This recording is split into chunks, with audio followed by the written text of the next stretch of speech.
Welcome back to TVB News. Police say vacant shops in a shopping mall in Yuen Long were used for prostitution. Officers arrested more than 80 people in their raid. Jenny Lam reports. Police say this shopping mall in Yuen Long hides a maze of subdivided rooms boarded up from what used to be vacant shops and bathrooms. Prostitutes from the mainland were working out of these on average 150 square metre spaces. Mahjong sets and alcohol were some of the evidence collected during the police raid. The gang is said to have run a prostitution and drug trafficking racket in the northern New Territories. Police believe the syndicate had been selling alcohol without a license and running illegal gambling activities as well. Undercover officers began infiltrating the gang last year. They found that gang members have been organising and controlling women from the mainland to come to Hong Kong to work as prostitutes. Chief Inspector Law Kwok Hoi of the New Territories North Regional Crime Unit says customers were given secret code numbers.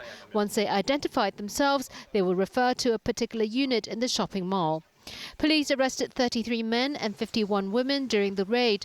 More than 20 of them are linked to the triads. The gang is believed to have operated for nearly 10 months and raked in about $10,000 a month. Police have not ruled out further arrests in connection with the case. Jenny Lam, TVB News. A recruitment agency at the centre of an abuse case involving an Indonesian domestic helper has denied turning a blind eye to her situation. Meanwhile, activists have pledged support for the helper. Evelyn Leung with more. Justice for all migrants! This group of migrant workers took to the streets today to seek justice for the foreign domestic helper who was allegedly beaten up by her employer. The helper, Ariana, has already returned to Indonesia.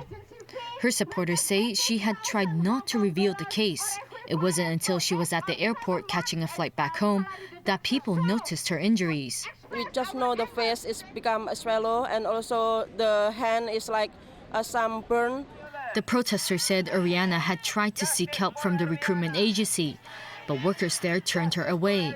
Ariana's supporters said the agency told the helper that she must stay with her employer until she paid off the agency fee.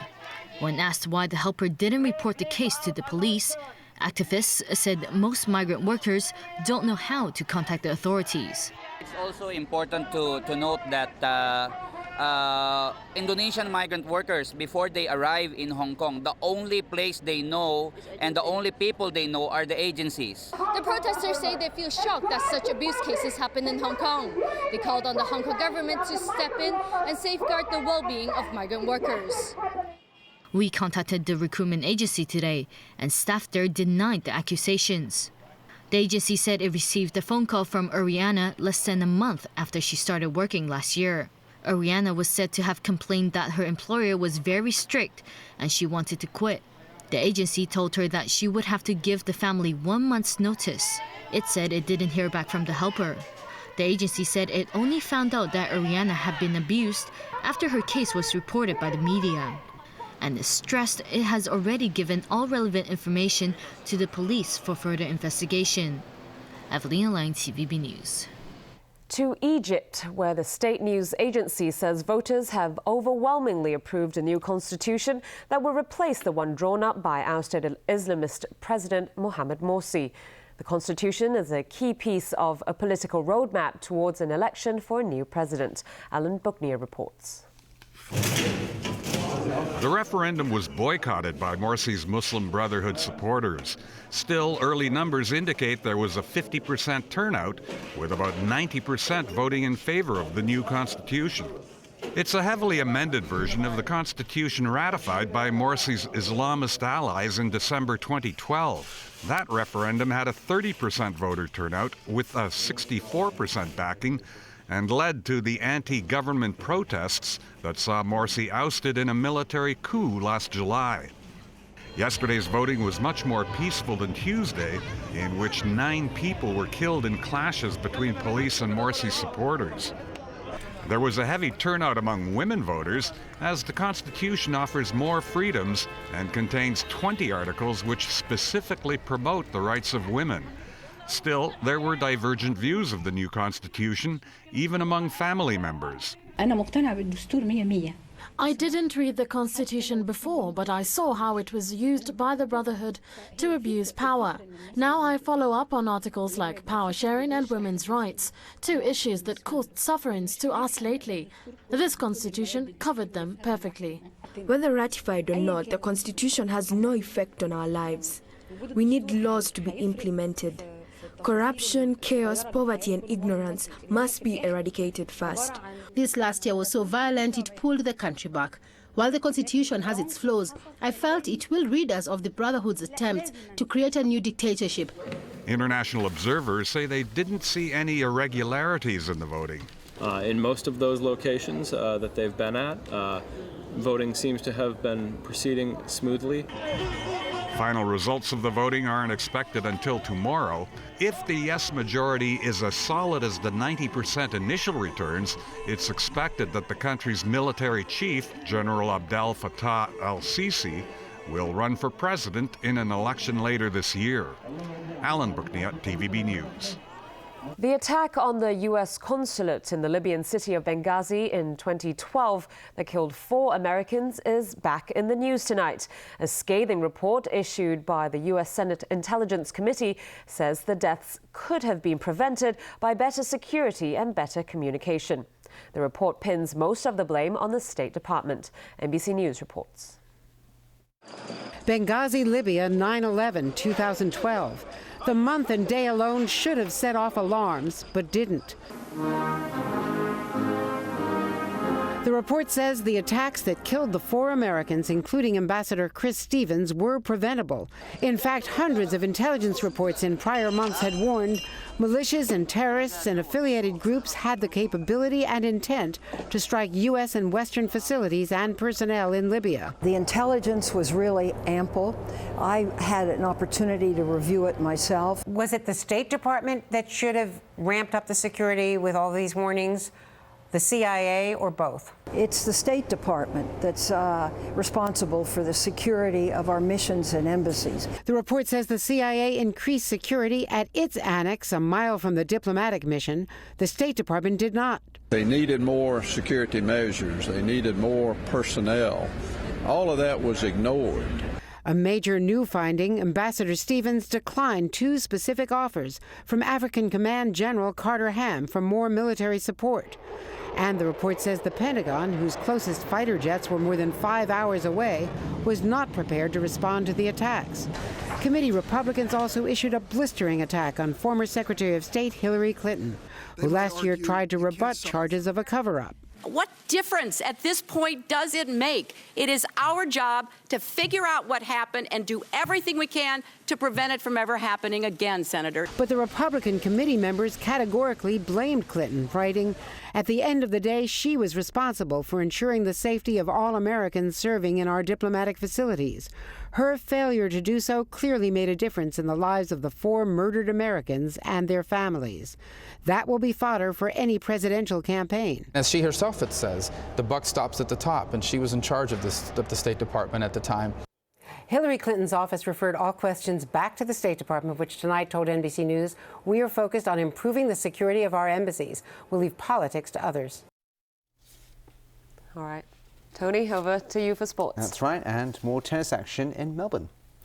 Former Wimbledon champion Maria Sharapova had to battle through the heat as the sweltering conditions continue at the Australian Open.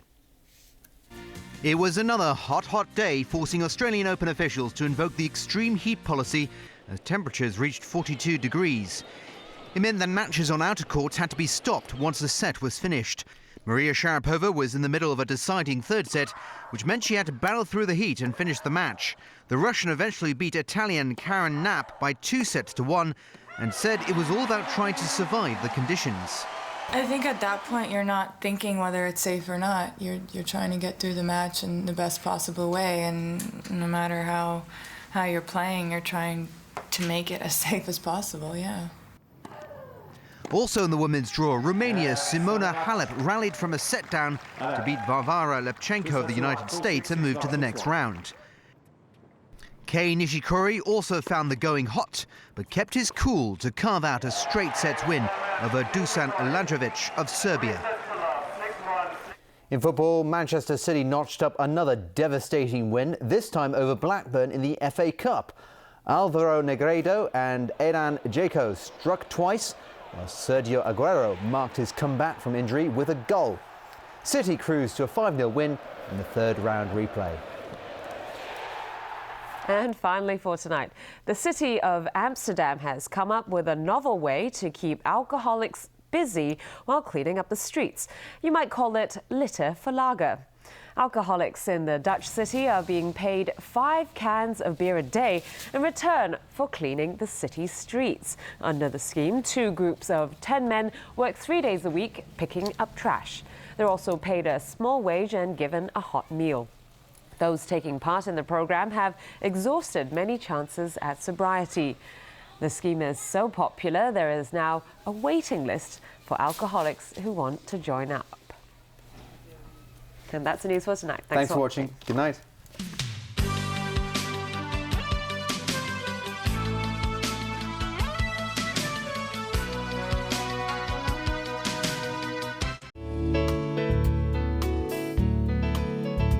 Hello everyone, it was fine and dry during the day today. At 5 p.m, a dry winter monsoon continued to bring fine weather to southern China. Today's temperatures range from 11.8 to 16.7 degrees, and the current temperature is 14 degrees Celsius. The fire danger warning is yellow and the fire risk is high. So Freddy, how's the weather tomorrow?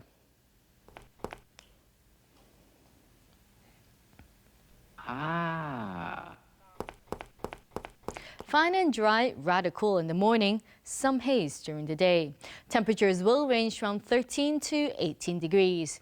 Tomorrow's air quality health index will be moderate. The maximum UV index forecast for tomorrow will be about 6. Now, here's the latest global weather update. Sunny in Shanghai, cloudy in Taipei and Xiamen. Sunny in Guangzhou, Macau and Chengdu. Sunny in Beijing and Seoul, sunny intervals in Tokyo. Foggy in Bangkok, cloudy in Ho Chi Minh City and Manila. Showers in Kuala Lumpur, sunny intervals in Singapore, rain in Jakarta. Thunderstorms in New Delhi, sunny in Karachi and Mumbai.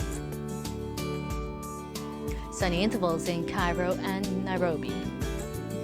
Showers in Brisbane, sunny in Sydney, windy in Melbourne and sunny intervals in Auckland. Snow in Toronto and New York. Foggy in Vancouver, sunny in San Francisco and Los Angeles. Showers in London, Paris, Amsterdam and Zurich, cloudy in Frankfurt.